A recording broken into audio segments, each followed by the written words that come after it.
Hi friends, welcome to our channel friends. ఇవాల్టి వీడియోస్లో తెలంగాణ రైతన్నలకైతే ఒక గుడ్ న్యూస్ రావడం అయితే జరిగింది ఫ్రెండ్స్. ఆ అప్డేట్ ఏంటో మనం ఇప్పుడు ఈ వీడియోలనైతే తెలుసుకుందాము. మీరు ఈ వీడియోని ఎక్కడ స్కిప్ చేయకున్నట్ల చివరి వరకు చూడండి ఫ్రెండ్స్. అప్పుడైతే నేను చెప్పేది మీకు అర్థమవుతుంది. అలాగే వీడియో నచ్చితే ఒక లైక్ చేసి ఇంతవరకు మన ఛానల్ సబ్స్క్రైబ్ చేయని వాళ్ళు వెంటనే సబ్స్క్రైబ్ అయితే చేయండి ఫ్రెండ్స్. రుణమాఫీపై మంత్రి తుమ్మల కీలక ప్రకటన చేశారు. త్వరలోనే రుణమాఫీ చేస్తామని తెలిపారు. ఒకే దఫాలో 2 లక్షల వరకు రుణమాఫీ చేస్తామని వెల్లడించారు. రైతులకు ఇచ్చిన హామీ అమలుకు ప్రభుత్వం కట్టుబడి ఉందని అన్నారు.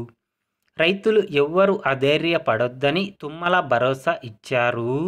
ఎన్నికల ప్రచారంలో రుణమాఫీపై కాంగ్రెస్ పార్టీ హామీ ఇచ్చింది. 2 లక్షల వరకు ఏకకాలంలో మాఫీ చేస్తామని హామీ ఇచ్చింది.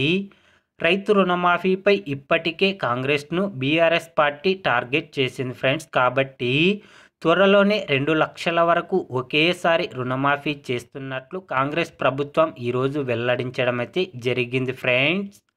రైతు రుణమాఫీ గురించి ఏ చిన్న అప్డేట్ వచ్చినా వెంటనే తెలుసుకోవాలి అంటే వెంటనే మన ఛానల్ని సబ్స్క్రైబ్ అయితే చేయండి friends. Thank you for watching my video.